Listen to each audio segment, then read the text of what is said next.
नमस्कार, मैं हूं आशीष चित्रांशी और आप देख रहे हैं the news launcher. Modi and company को बड़ा झटका लगा है हाई कोर्ट से। भारतीय जनता पार्टी के एक नेता ने राहुल गांधी को फंसाने के लिए एक केस हाई कोर्ट में डाल रखा था। ये बिल्कुल उसी तरह का केस था जिस केस में राहुल गांधी को मैक्सिमम पनिशमेंट सुनाई गई थी और राहुल गांधी की सांसदी चली गई थी। बिल्कुल सेम नेचर का ये केस था। हालांकि ये इकलौता केस नहीं है और तमाम अदालतों में, निचली अदालतों में, रायबरेली में, बदायूं में, तमाम ऐसी जगह हैं, वाराणसी में राहुल गांधी पर मुकदमे दर्ज हैं। अदालतों में मामले चल रहे हैं। रांची में अगर आप अलग अलग अदालतों में केस की गिनती करेंगे तो मुझे लगता है राहुल गांधी इस देश में मोस्ट वांटेड निकलेंगे। और सारे केस, ये जितने मुकदमे हैं, ये सब भाजपा के गुमशुदा नेताओं द्वारा किए गए या करवाए गए। मतलब ऐसे गुमशुदा इसलिए कह रहा हूं क्योंकि ये कहीं पर भी नजर नहीं आते, न ये कहीं कहीं कैमरे पर नजर आते हैं, न कोई एजेंसी पर नजर आते हैं, न कहीं बयान देते हैं। ये ऐसे नेता हैं बस जिनको ड्यूटी पर लगा दिया गया कि तुम केस कर दो, बाकी तो सारी व्यवस्था है ही है हमारी। वो आपको याद होगा ना, हरियाणा में नतीजों के पहले ही नायब सिंह सैनी ने कहा था कि व्यवस्था हो गई है हमारी। तो वैसे ही हर जगह इनकी व्यवस्था है। कर्नाटक में भी था, आपको याद होगा 40% कमीशन वाली सरकार की चर्चा। वहां भाजपा की सरकार थी तो पेट जो है वहां पर पेसीएम करके कैंपेन चलाया गया था। कांग्रेस नहीं चलाया था, पेसीएम, पेटीएम टाइप में 40% कमीशन फिक्स था भाजपा की सरकार में। सरकार भाजपा की चली गई, वो पीड़ा और राहुल गांधी आंखों में खटके तो मुकदमा कर दिया मानहानि। एक मानहानि पूरे देश भर में, सावरकर के जो है वंशजों से लेकर के और मोदी के चेलों तक पूरे देश में इन्होंने मानहानि के केस कर रखे हैं राहुल गांधी। उस केस में आज बड़ा डेवलपमेंट हुआ और पूरा जो है केस ही रद्द कर दिया जज साहब ने। इनको घर बेरंग घर वापस कर दिया, वापस लौटा दिया। लाइए हेमंत जी को खबर दिखाएं और खबर का डिटेल पूरा समझे। स्वागत है हेमंत भाई, जरा हेडलाइन लाइए भैया, हेडलाइन लाइए। कर्नाटक हाई कोर्ट से राहुल गांधी को राहत, मानहानि से जुड़े मामले में दायर शिकायत को किया खारिज। चलिए आगे। 40% कमीशन वाली सरकार, राहुल गांधी को कर्नाटक हाई कोर्ट से राहत। ये उसी मामले में मानहानि था, 40% कमीशन वाली सरकार। अगला चेंज करिए। राहुल को बड़ी कानूनी राहत, कर्नाटक हाई कोर्ट ने मानहानि केस किया खत्म। जानिए करप्शन रेट कार्ड का पूरा सच। चलिए आगे। Relief to Rahul Gandhi, Karnataka high court quashes defamation proceedings initiated against him by BJP in 2023। BJP के नेता ने ही ये दायर किया था। Karnataka high court quashes BJP defamation case against Rahul Gandhi. चलिए चेंज करते रहिए, ये जो है चलिए हो गया। जितने भी केस ऐसे हैं सब या तो सीधे भाजपा के द्वारा है, भाजपा के कार्यकर्ताओं द्वारा, या ऐसे भाजपा कार्यकर्ताओं के द्वारा हैं जो कहीं पर मेन फ्रेम में नहीं नजर आते लेकिन वो फ्रेम के पीछे बैठे रहते हैं। जैसे राहुल गांधी का भी एक मामला और खारिज हुआ था, राहुल गांधी की नागरिकता को लेकर के। तो वो मामला विघ्नेश शिशिर नाम का कर्नाटक का कार्यकर्ता, अब सोचिए आप, वो कर्नाटक का कार्यकर्ता है और वो केस किया कहां करके, लखनऊ में, इलाहाबाद हाई कोर्ट के लखनऊ बेंच में उस मामले की सुनवाई चल रही थी। कार्यकर्ता कहां का है, कर्नाटक का, केस कहां, लखनऊ। लखनऊ से बेंगलुरु दूरी दूरी आप सोचिए। लेकिन भारतीय जनता पार्टी है, वसुधैव कुटुंबकम, इनके लिए दूरी नहीं मायने रखती है। बस राहुल गांधी को फंसाना है तो दूरी नहीं मायने रखती। हेमंत भाई, ये पूरा मामला, पूरे मामले की जो प्रक्रिया इतने दिन से चली खींची चली आ रही है, ये अभी हाल फिलहाल का मामला नहीं है, ये 3 साल बाद आया है फैसला। 3 साल की इस पूरी प्रक्रिया में क्या रहा, कौन जज साहब है, पहले जज साहब के बारे में जरूर हम जानना चाहते हैं। आशीष भाई नमस्कार, आपको सारे दर्शक साथियों को भी। देखिए, ये सिंगल बेंच थी कर्नाटक हाई कोर्ट की, जिसने इस केस को खारिज किया है, ये कहते हुए कि ये न्यायिक प्रक्रिया का दुरुपयोग है। ठीक, तो सिंगल बेंच ने किया है ये। पहले मजिस्ट्रेट ने सम्मन कर दिए थे, और सम्मन को खारिज कराने के लिए राहुल गांधी यहाँ आए थे, और जिसमें जज साहब का आपने नाम कहा, जस्टिस सुनील दत्त यादव है, इनकी सिंगल बेंच ने यह आदेश पारित कहा है। और राहुल गांधी की याचिका मंजूर करते हुए कोर्ट ने कहा कि इस पर कानून को, इस कार्रवाई को आगे बढ़ाना कानून की प्रक्रिया का दुरुपयोग होगा। तो बेसिकली इशू क्या है आशीष भाई, 2023 के विधानसभा चुनाव आपको ध्यान होंगे कर्नाटक के अंदर, उसमें कांग्रेस पार्टी ने स्टेट लेवल पे एक बहुत एग्रेसिव कैंपेन चलाया था, पे सीएम और 40% गवर्नमेंट। उसके विज्ञापन पूरे अखबारों में तो दिए ही दिए गए थे, उसके साथ साथ सोशल मीडिया पे भी वो बहुत पॉपुलर हुआ था वो कैंपेन, याद होगा आपको। तो राहुल गांधी ने क्या किया कि जो कर्नाटका कांग्रेस के हैंडल पे और जो सारा कांग्रेस पार्टी जो कर रही थी 40% और पे सीएम, उसको अपने ट्विटर हैंडल के ऊपर भी और सोशल मीडिया प्लेटफॉर्म्स पे भी शेयर किया था। तो उसके बाद जो एक आपने जैसे बताया ना कि भाजपा के कार्यकर्ता बड़े संवेदनशील हैं, वो छोटी छोटी बातों को दिल पे ले जाते हैं, तो एक साथी ने वहां दिल पे ले लिया, केशव प्रसाद नाम के व्यक्ति थे। उन्होंने तत्काल उसको कोर्ट के अंदर कहा कि ये मेरी भी मानहानि है और मेरी पार्टी की भी मानहानि। लोअर कोर्ट के अंदर उन्होंने आपराधिक मानहानि का केस दायर किया राहुल गांधी पे, नंबर 3 पे। नंबर 1 पे था वो सिद्धारमैया जो सीएम है भी, नंबर 2 पे डीके शिव कुमार जो पार्टी प्रेसिडेंट थे, और नंबर 3 पे राहुल गांधी। तो राहुल गांधी ने कहा कि भैया ये तो एक पॉलिटिकल डिस्कोर्स है और ये किसी की व्यक्तिगत आलोचना नहीं है, तो इस सम्मन को खारिज किया जाना चाहिए। तो जज साहब ने वही किया। उस पर हियरिंग के बाद जो सम्मन थे, सम्मन को सेटिसाइड कर दिया, अब इस मामले की कोई कार्रवाई नहीं होगी। तो अब आपको थोड़ा सा डिफरेंशिएट करना पड़ेगा। बेसिकली क्या है कि भारतीय जनता पार्टी जब चुनाव कैंपेन करती है तो मुख्यमंत्रियों के बारे में मोदी जी के क्या क्या आशीष वचन होते हैं आपने सुना ही होगा, दीदी और दीदी से लेकर के पता नहीं क्या क्या। ठीक, कांग्रेस से लेके, नेहरू से लेकर के, इंदिरा गांधी से लेके, राजीव गांधी से लेके, किसी को नहीं बख्शते वो, ना संसद में ना कैंपेन में। तो उनके ऊपर किसी की मानहानि नहीं होती, वो कुछ भी कह दे, देश में कह दे, विदेश में कह दे, कोई फर्क नहीं पड़ता। लेकिन उनके कार्यकर्ता इतने सेंसिटिव है, केशव प्रसाद जी, एक आपने विघ्नेश का नाम लिया जो वो भी कर्नाटक के ही हैं, तो वो तुरंत जाकर के कोर्ट्स के अंदर राहुल गांधी को मानहानि के केसेस में लपेटने के चक्कर में रहते हैं। और आज की तारीख में अगर आप काउंट करेंगे तो राहुल गांधी पे 1.5 दर्जन से ऊपर मानहानि के केस हैं अलग अलग कोर्ट्स के अंदर, 1.5 दर्जन से ऊपर। और वो इस देश में विपक्ष के नेता है। ये केस किए क्यों जाते हैं, उसकी पीछे फिलॉसफी बिल्कुल सिंपल है कि इतनी हैरासमेंट कर दो, कोर्टों में धक्के खाते रहो। आपको पता है हिंदुस्तान के अंदर कोर्ट की जो पिनल एक्शन है वो कम है, प्रोसेस अपने आप में बहुत बड़ी पनिशमेंट है। आज तारीख, फिर परसों तारीख, फिर हफ्ते बाद तारीख, 10 तारीख, तो उस तारीख के चक्कर में सारा खेल चलता रहता है। ये जो चीज है ये अब कर्नाटक हाईकोर्ट ने खारिज कर दिया है, सिंगल बेंच ने। अब देखना पड़ेगा कि वो जो केशव प्रसाद जी हैं वो कहीं आगे अपील करते हैं नहीं। एज ऑफ नाउ ये केस खारिज हो गया है मानहानि का राहुल गांधी के खिलाफ। ये उनको बड़ी राहत है और कर्नाटक भाजपा को एक बड़ा झटका कह सकते हो आप सही मायनों में। अब इस दौर में तो राहत ही कहेंगे हम, इस दौर में राहत कहेंगे। ये अगर मान लिया ये मामला सुप्रीम कोर्ट तक आ जाता किसी तरह से, और मान लिया दीपांकर दत्ता के बेंच में होता, तो राहुल गांधी पे को बकायदे पूरा इतिहास बता दिया जाता। अब इतना मानने की जरूरत नहीं है, हम आपको दिखाई देते हैं। जरा भैया अगली आप हेडलाइन दिखा दीजिए, उसके भीतर की खबर दिखा दीजिए और क्लियर हो जाएगा। असम सीएम पर सिब्बल बोले मिलार्ड कुछ कीजिए, सीजेआई सूर्यकांत ने कहा किसी को टारगेट न करें, नई याचिका लेकर आए। ठीक है, ये मामला ये है कि 12 लोग अलग एक याचिका लगाए थे। वो याचिका एफआईआर वाले मामले पर नहीं थी कि जो है एफआईआर वाले तो कल खारिज ही कर दिया जो है हमारे सीजीआई साहब ने। ये 12 लोग, ये देश के संभ्रांत लोग, बौद्धिक लोग, जिसमें रूपरेखा वर्मा जैसी मतलब कार्य, आज की तारीख में उनको एक्टिविस्ट कह सकते हैं लेकिन शिक्षाविद हैं रूपरेखा वर्मा, वैसे लोग थे। इन्होंने कहा था कि संवैधानिक पदों पर बैठे लोग जिस तरह से नफरत फैला रहे हैं, ये लगातार हर दिन नफरती बयान दे रहे हैं, उत्तर प्रदेश, उत्तराखंड, मध्य प्रदेश, असम, कई एग्जाम्पल दिए थे।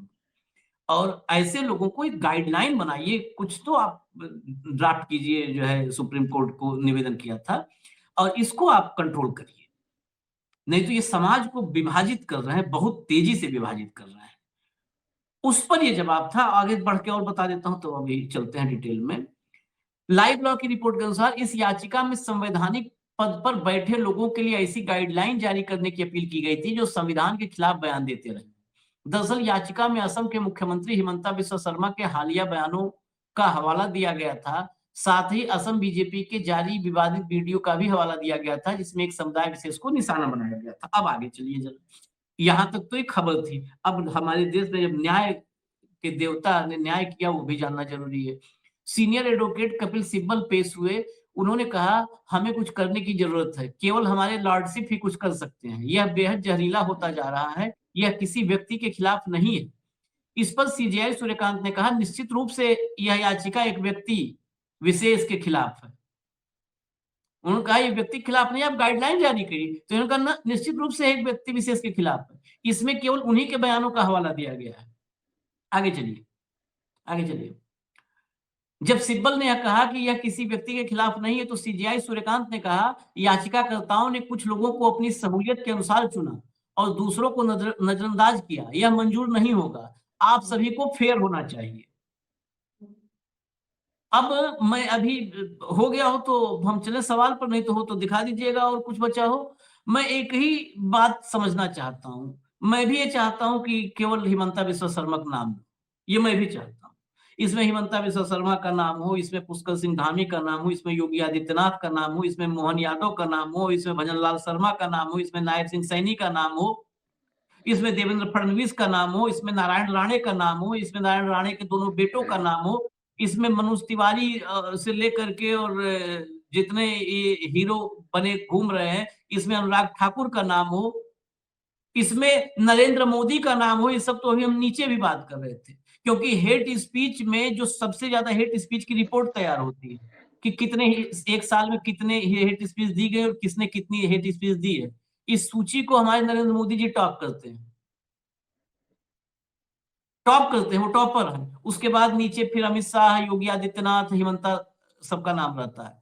तो इसमें नरेंद्र मोदी का नाम हो, इसमें जो है अमित शाह का नाम हो, इन सबका नाम होना चाहिए। गलत है अगर याचिका में सिर्फ हिमंता बिस्वा शर्मा का था। लेकिन एक बात बताइए, तब भी तो एक विशेष पार्टी, उनका कहना एक विशेष पार्टी न इसमें टारगेट होते दिखे। तो आप मुझे बताओ, जातीय नफरत सोच के बताना, अगर होगा तो मैं 100% चाहता हूं हम नाम शामिल करें, ताकि कम से कम याचिका ताकतवर बन जाए। आप सोच के बताओ, इसमें कहीं से भी किसी भी तरीके से सिद्धारमैया का नाम शामिल किया जा सकता है क्या? इसमें पिनराई विजयन का नाम शामिल किया जा सकता है क्या? इसमें सुक्खू का नाम शामिल करने कोई गुंजाइश है क्या? इसमें उमर अब्दुल्ला का नाम शामिल करने कोई गुंजाइश है क्या? इसमें ममता बनर्जी का नाम शामिल करने कोई गुंजाइश है क्या? अगर हो तो बताओ। मतलब मुझे, मैं ये कह रहा हूं आपसे निवेदन के साथ कि अगर कोई भी एक भी ऐसा बयान है जिसकी वजह से यहाँ लाया जा सकता है नाम, तो मुझे लगता है लाया जाना चाहिए कि ताकतवर हो जाए याचिका। लेकिन है क्या ऐसा कुछ? मुझे तो नहीं ध्यान है भाई। आशीष भाई, ये विशेषाधिकार केवल भारतीय जनता पार्टी के पास सुरक्षित है, और किसी को ना तो ये करना आता, ना उसको करने की जरूरत है। मुख्य तौर पर सारा कॉपीराइट इनका है इस पूरे मामले पे। इनका कंप्लीट कंट्रोल है हेट स्पीच के ऊपर। 100% इनका खुद की फैक्ट्री है, ये चलाते हैं।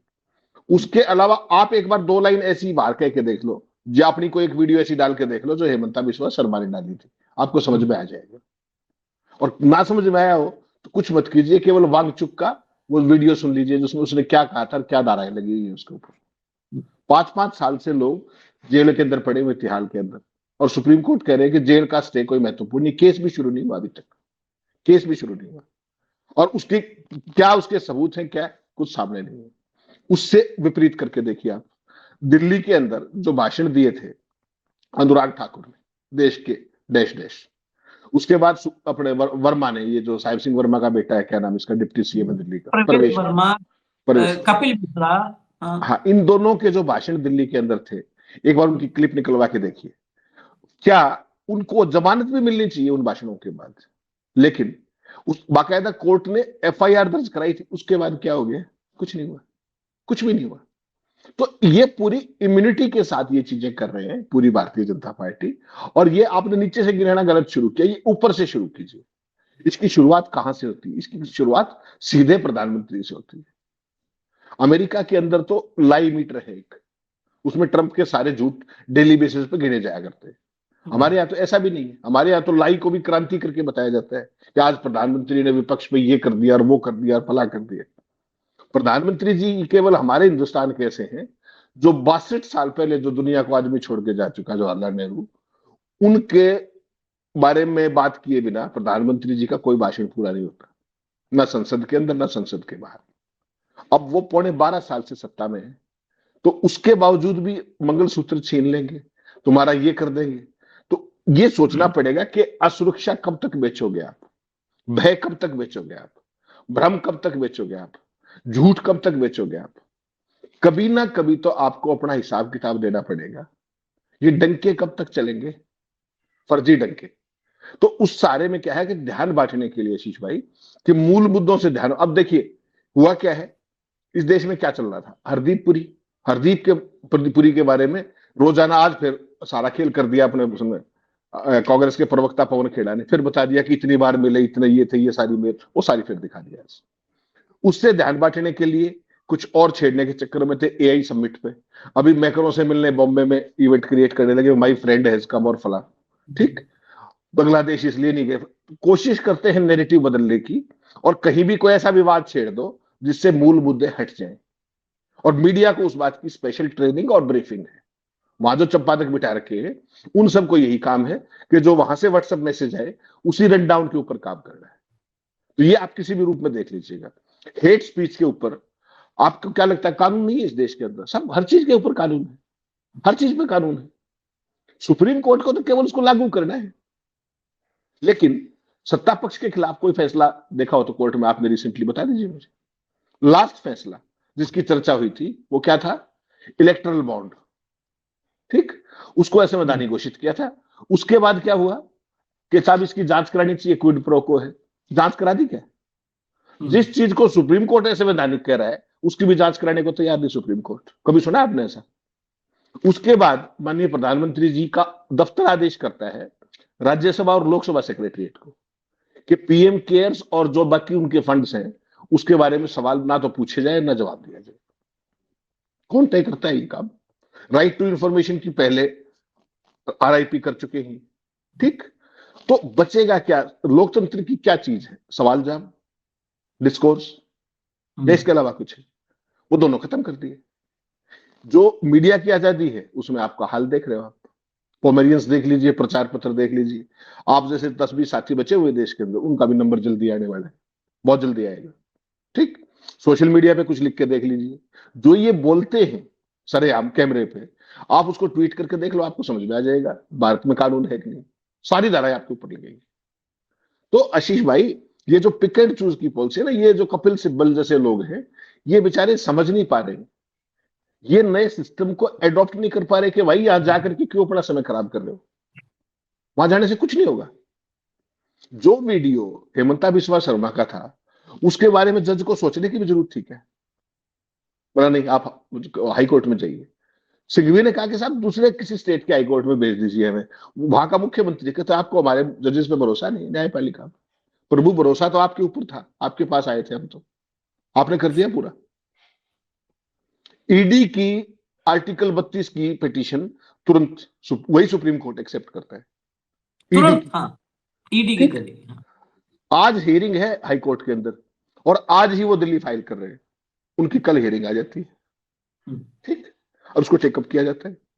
तब ईडी में नहीं करते, सुनो आप, तब यही सीजेआई में बड़े दुख से कहना पड़ रहा है, तब यही सीजेआई सूर्यकांत ये नहीं कहते हैं ईडी से कि हाई कोर्ट पे भरोसा नहीं है तुम लोगों को, जाओ अभी तो 2 दिन में हाई कोर्ट में हियरिंग होने वाली है, वहां पे तो ये भी नहीं कहना है कि जल्दी हियरिंग कर लो, वो तो हियरिंग करने ही जा रहे थे।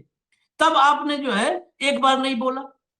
और जब सत्ताधारी, जहां पर आपको बिल्कुल मैं स्पष्ट रूप से कहता हूं, जरा भी घुमा फिरा नहीं कहता हूं, अब सुन लीजिए, जहां पर भारतीय जनता पार्टी, भाजपा के चेले, भाजपा की एजेंसियां, भाजपा के मोहरे, भाजपा के प्यादे ये फंसते हैं। आप 32 में लेना है कि 226 में लेना है, सारे आर्टिकल्स आप खुद ही खोज लेते हो कि कौन से में हमें एक्सेप्ट करना है। तब आपको ना लोअर कोर्ट की विश्वसनीयता पर जो है वो करना होता है, ध्यान रखना होता है, ना हाई कोर्ट के जजों का मनोबल तब नहीं ध्यान में आता है, ना हाई कोर्ट की विश्वसनीयता आपके ध्यान में रहती है। आपने ईडी को भी लौटा दिया होता कि जाओ, हाई कोर्ट सुन रहा है ना, क्यों हमारे पास आ रहे हो? हाई कोर्ट सुन तो रहा है ना, जाओ हमारे पास मत आओ, जाओ। हाई कोर्ट जब सुन लेगा, हाई कोर्ट में अगर आपको नहीं संतोष मिलेगा तो फिर आना हाई कोर्ट के बाद। आप हाई कोर्ट को बीच में रोक करके आपने ले लिया मामला। नहीं नहीं, हाई कोर्ट में कौन सी बेंच के पास केस गया था? Bench number 17, 17, one of the Pancholi. One of the junior most.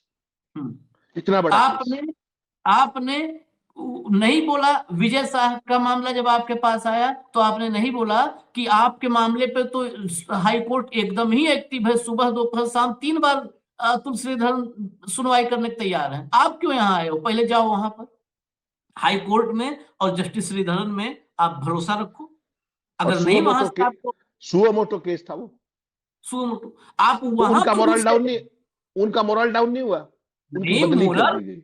उस उस जस्टिस को मोरल डाउन करना, उसके जो मतलब न्यायिक क्षमता थी उसकी बौद्धिक, वो सबको कुंद कर दिया, भेज करके 8वें नंबर पे पहुंचा दिया, जो हाई कोर्ट का चीफ जस्टिस बनने के कगार पर जो जस्टिस था।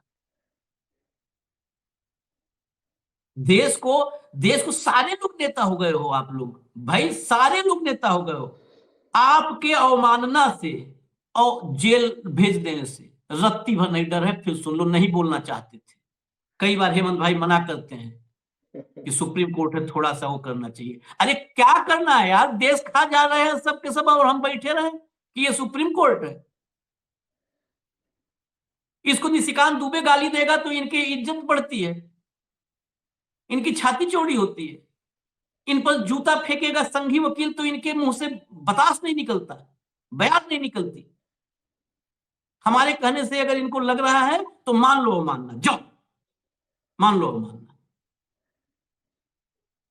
अवमानना अवमानना, बताओ कौन सा? मैं यही बात कहता हूं। और कपिल सिब्बल जैसे लोगों के लिए मैं एक बात कहूंगा, कपिल सिब्बल, दुष्यंत दवे, जस्टिस धुलिया, ये लोग बैठे थे ना, और कपिल सिब्बल साहब ने खुद कहा था कि अरे अब तो पता होता है हमें, मुझे तो, कपिल सिब्बल साहब ने कहा था बेंच देख के पता होता है क्या होता है, अब तो हम जाते हैं तो पता होता है। जब सब पता है तो साहब क्यों हमारे अविश्वास की जड़ों को और गहरा कर रहे हो? विश्वास की जड़ें नहीं, विश्वास की तो जड़ें हिल के उखड़ गया, विश्वास का वृक्ष ही उखड़ गया। हमारे अविश्वास की जड़ों को क्यों गहरा कर रहे हो आप? मत जाओ ना, मत जाओ। किससे फरियाद करना है? इन लोगों से फरियाद करना है। आशीष भाई देखो ये चीज, मैं चाहता हूं एक लाइन की बात, जस्टिस सूर्यकांत, सीजेआई और पूरे सुप्रीम कोर्ट, एक लाइन से दो तरह का एक बॉर्डर ऐसे खींचिए, एक ऐसे बीच में बॉर्डर खींचिए।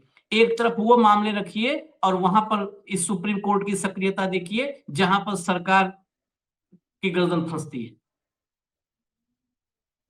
और एक तरफ वो मामले रखिए जहां पर विपक्ष की नसिया दबी है, या विपक्ष वहां पर न्याय चाह रहा है, इंसाफ मांग रहा है।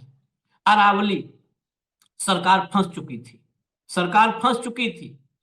अरावली में अपने फैसले पर 4 तारीखें नहीं लगी, एक्सपर्ट्स के बयान नहीं हुए, न्याय मित्र और जो है एमिकस क्यूरी जो है, इनके लिए नहीं छोड़ा गया कि 15 दिन में आप रिपोर्ट बना के दीजिए।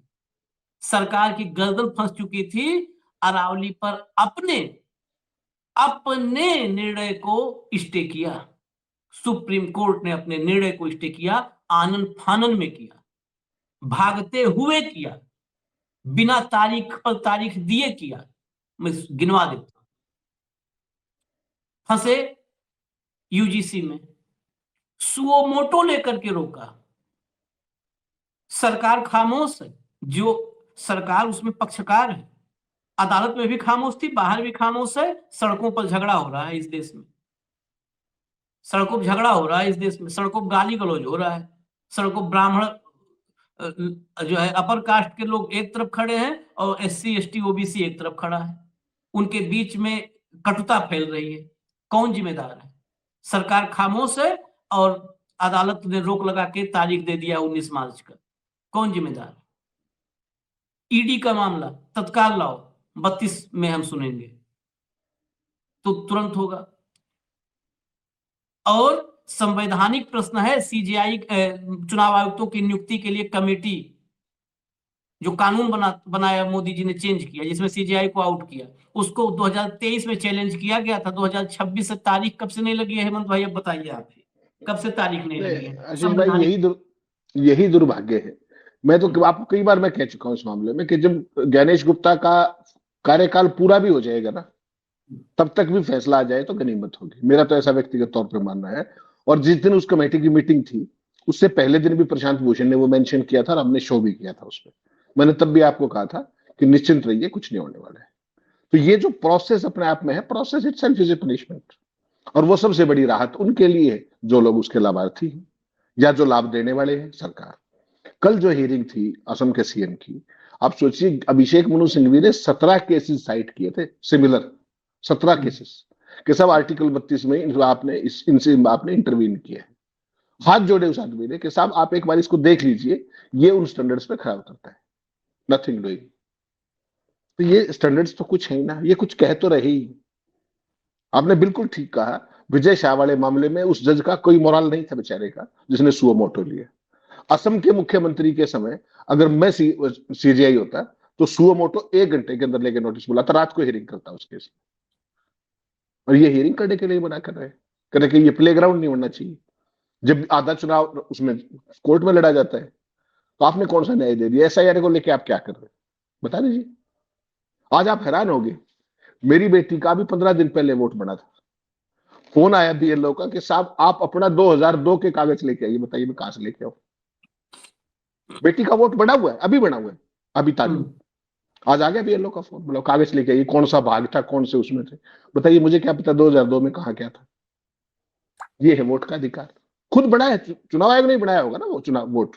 अच्छा, वो फिर उसमें गया होगा आपका लॉजिकल, उसमें गया होगा, पता चला होगा कि अरे हेमंत अत्री है इसका परिवार, इसका तो वहां भी तो पन्ना प्रमुख होगा, किसी न किसी पन्ने में तो हेमंत अत्री का भी नाम तो लिखा होगा। नहीं, हमारा तो अलग, मेरा और आपका तो अलग लिस्ट, हमारी लिस्टें तो अलग है। हम तो हिट लिस्ट वाले हैं, हमें नहीं, हमारी वोट कभी नहीं काटेंगे, ये मान के चलिएगा। हमारे साथ बाकी सेवाएं हैं, हमारी वोट नहीं काटेंगे कभी। उनको पता है ये सीन क्रिएट कर देंगे यहाँ पे, तुम्हारा जीना आराम कर देंगे। अभी दिल्ली चुनाव पहले भाऊ का वोट उड़ा दिया भाई, आप कहाँ चक्कर में, ये आप फिर बीच बीच में आपको लगता है कि इनमें लोक लाज है। अब गुरुजी नंगई का दौर है, हम करेंगे। क्या कर लोगे तुम? कहाँ? अच्छा एक बार बताओ ना, कहाँ जाओगे? यहाँ YouTube पे चिल्ला लोगे ना, कुछ दिन में ये भी बंद कर देंगे। तुम जाओगे कहाँ? सुप्रीम कोर्ट जाओगे? ज्ञानेश के पास जाओगे? जाओ, कहते नहीं पहले जाओगे किसके पास? जाओ जाओ, पहले तुम जाके लौट आओ, तब तुमसे हम बात करते हैं। तो वो वाला दौर है, जाओ तुम लौट आओ, फिर बात करेंगे। दिल्ली चुनाव में भाऊ का आप सोच लो, भाऊ का नाम कट गया। एग्जाम्पल वो कई बार हम कोट कर चुके हैं।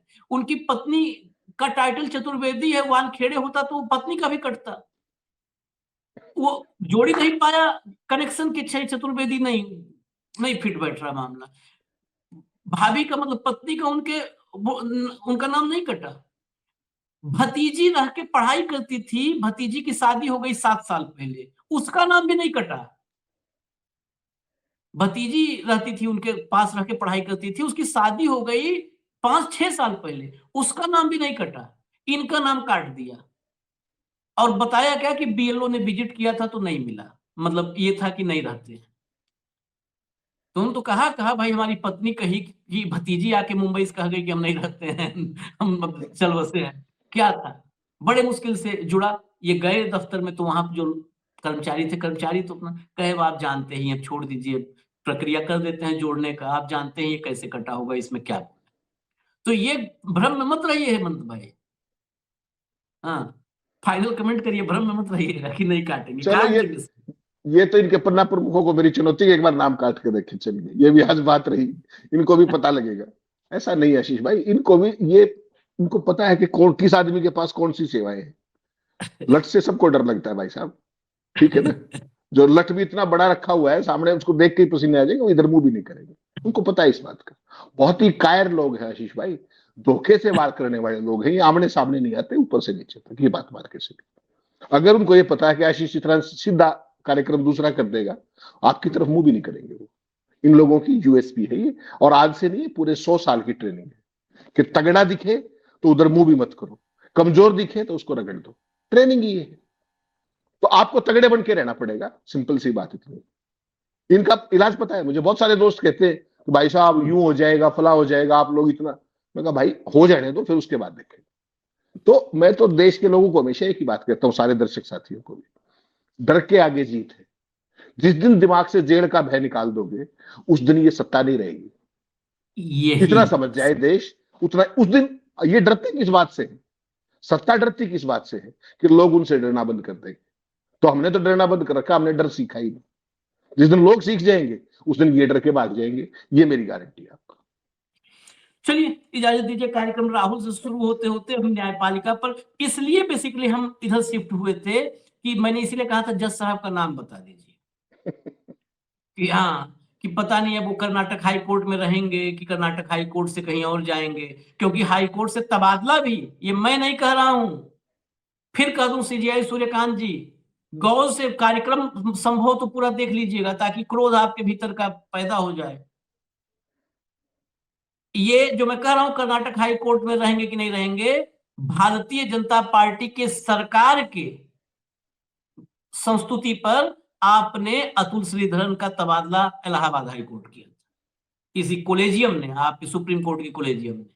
फिर क्या किस मुंह से भाई हमको रोकने आओगे आप? कोलेजियम में दर्ज है ये बात कि मोदी सरकार की संस्तुति पर अतुल श्रीधरन का तबादला छत्तीसगढ़ हाई कोर्ट के बजाय इलाहाबाद हाई कोर्ट किया। ये कोलेजियम में दर्ज है, और कोलेजियम में दर्ज लाइनें ये भारत के न्यायिक इतिहास में धब्बा है, यह भी नोट करिए, धब्बा है कि सरकार की संस्तुति पर जज का तबादला आप कर रहे हैं, पहले से जहां होना है वो चेंज कर रहे हैं। बहुत सारे ऐसे धब्बे हैं। इजाजत दीजिए हमें। धन्यवाद हेमंत भाई, बहुत बहुत धन्यवाद, नमस्कार।